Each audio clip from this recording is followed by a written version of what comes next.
Hey guys, welcome back to the All Gen Gamers podcast. I'm one of your hosts, Jason Heine from the EMU Review. This is episode 111, and we are recording on Tuesday, September 18th, 2012.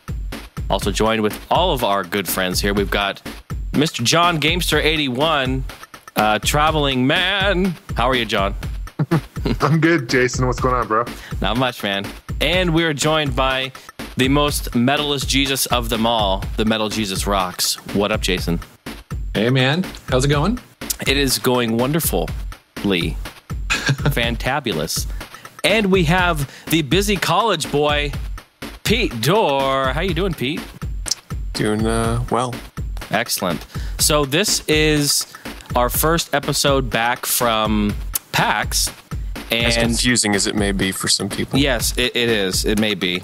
But we did a live episode, 110, which you all have already seen and are watching. Make sure to check that out on our YouTube channel. Big shout out there to that. It was a great episode. We had a lot of fun. It was really cool hanging out with you there, Jason, at the old Metal Jesus Man Cave. We all had a great time. And so it's good to be back. It's good to talk to you guys. I missed you guys. Where the hell have you been? It's been a while. I've missed you guys too, for sure. I know. It was cool having you guys in the man cave, man. It's like, even, Jason loved it so much, he left some stuff behind, like some dirty underwear, I left a lot behind.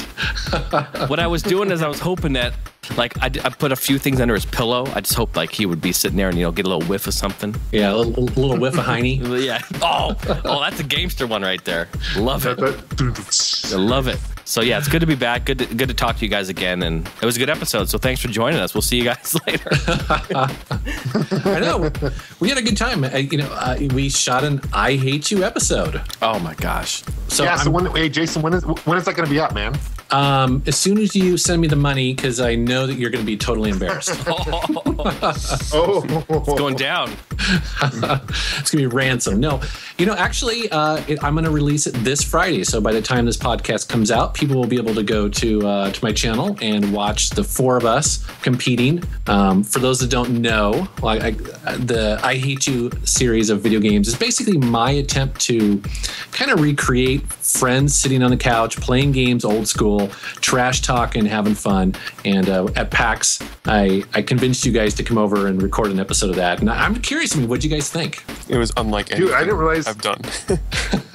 I didn't realize how much work you put into these I Hate videos. Like, seriously, dude, you put hours into it, which is amazing. So it was fun. It was a great time. I thoroughly enjoyed myself. Of course, it was after the first long day of PAX. I know we all were tired as shit, partially hammered, and it made for a great show. Yeah, it's funny because watching the footage back, you guys did definitely in the beginning look like you were kind of deer in headlights because the light. Well, I'm used to those lights, Jason, because I have the same ones, but I don't think these two are. Like, you got those huge ass spotlights, whatever they call them, soft lights. Well, the other thing too is that, as you guys know, is that for those episodes, Paul and I especially Paul, we just kind of like get wacky. We definitely kind of raise the energy a little bit. It's we're very silly, and you guys were in the beginning. It was really funny to watch because I could tell you guys were like, I don't know what the hell's going on here. I don't, hopefully we're safe. We're gonna be good. Well, I was trying to tripping out because you brought out the dance pad, and you know what? I'm sorry. I love music. Music is my life. I'm into it. I'm there. I fucking hate DDR in those dance games. I can't do them, and I don't do those. So I'm like, shit. He's gonna make us dance. This is gonna suck.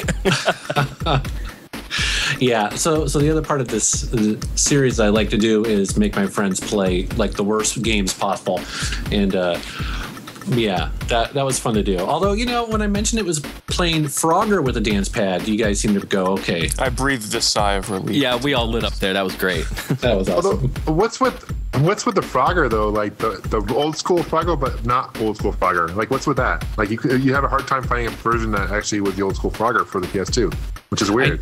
Yeah, I did. So, when I come up with these episodes, I try to come up with something that will be fun for people to watch. It's not so much necessarily about who's going to win, although everyone's always very competitive. But I really am looking for something that's interesting to watch. And so I had this old DDR dance pad for the PlayStation 2, and I was trying to think, okay, what games can we play with that? And the only really options I came up with was Miss Pac-Man and Frogger, because there's just not a lot of buttons. You just need to go in a certain direction. So I thought, well, man, Frogger is the way to go, right? Basically, Frogger is perfect because every time you move forward, you gain a point. And so you don't have to play for very long to determine a winner. And so, yeah, you're right, John. I put a lot of thought into this, probably more than I should. But so I was thinking, God, this should be really easy to find a version of Frogger. And it was incredibly hard. I actually had to get the only version of the original Frogger for the PlayStation 2 that I could use a dance pad was this Frogger Adventure game that they put out that practically nobody bought. I ended up having to buy a disc-only version for way too much money. Then I had to beat the game to unlock the the old version of it just to get it. It was pretty funny. So that's the story of playing Frogger on the PS2 with the dance pad. Harder than it sounds, and it sounds freaking hard. Yeah, but hopefully it makes for good video. So. Especially when someone's behind there, pushing buttons, right, Pete? Yeah, exactly. I know, but I will say though, I was going to say that you guys on the B-roll was fantastic. Like, I think by that time you guys kind of saw the rhythm, the vibe that Paul and I were going for, and you guys were so funny on the B-roll. You're going to die when you see it on Friday. It's hilarious. I can't wait. Yeah, especially you, Pete. Paul is hilarious. Paul is so funny, dude. Yeah, he Classic. is. He is. Good time.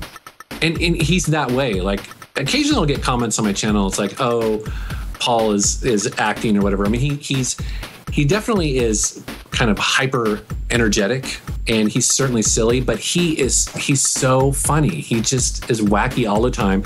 And for those that haven't seen the episode yet, I was kind of going for this sort of 1970s cheesy game show vibe here because I thought that'd be kind of funny. And so immediately Paul was like, oh, I'm going to go to a Value Village. I'm going to buy a really bad suit and you're going to love it. And so he just showed up with that really bad suit. Oh, yeah. It was perfect. Just perfect. It was perfect. Yeah.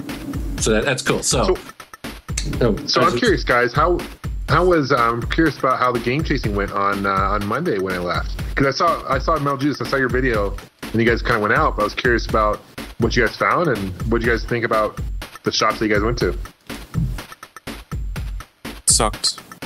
No, it was a ton of fun, and thanks again to Jason for taking us around. Like I said, I don't have anything like that around by me, so it's like I'm a kid in a candy store in these places, and I'm sure they would watch me like, look at him over there, like picking through that thing over there. Like I was all over these stores, every corner, picking it all out.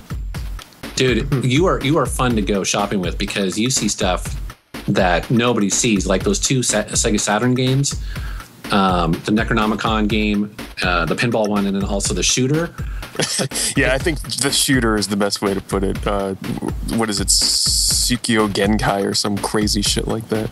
Yeah. By the way, I was looking on, because I frequently browse for import Saturn games on eBay, and $20 for that game, like that was a steal, honestly, because that game, that is there's two versions. There's sort of like the greatest hits version and then the regular version.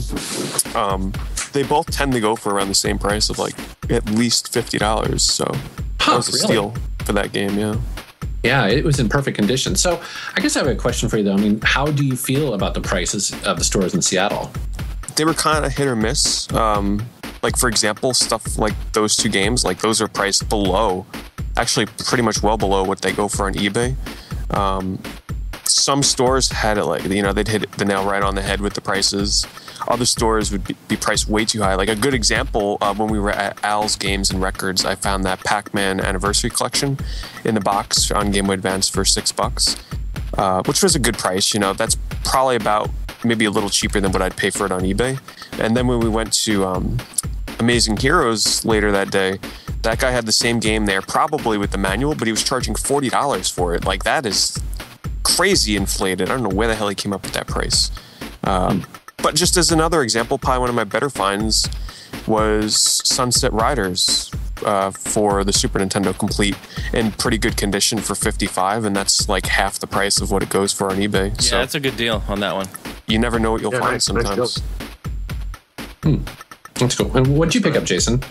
Well, what was it called? Al's Records and Games, right? Or whatever that place was. I think that was my favorite place. Yeah, I found in their little like bargain bin up front, I found, I was digging through it, and there was a ton of sports games, this and that, but I found at the bottom a Mortal Kombat soundtrack, and after looking at it, it's a remix album, and it has that official Mortal Kombat song that we've heard a million times. Actually, we even used it for our Animal Wars, whatever we called it. Remember the Mortal Farmbat. Yes. So that song, the Mortal Kombat, dun dun dun dun dun dun dun, that one is actually on this CD. So this is the official CD that it came on. So really cool. I paid $1 for it. It's got like 5 remixes. So really, really cool that I found that over there. Every time I hear that song, it makes me want to kick some ass. Yeah, like, seriously, it makes me start road raging. Fuck people up, I can see John in the middle of a crowd, just fucking fist going. He's just like, who wants some? Bunch of people. Who wants some? Get over here. Make sure to follow us, the All Gen Gamers podcast, on Facebook and Twitter. Subscribe to us on YouTube and in iTunes. And don't forget about those iTunes ratings, guys. We appreciate those. And for all other info, links, and our forum, please visit www.allgengamers.com.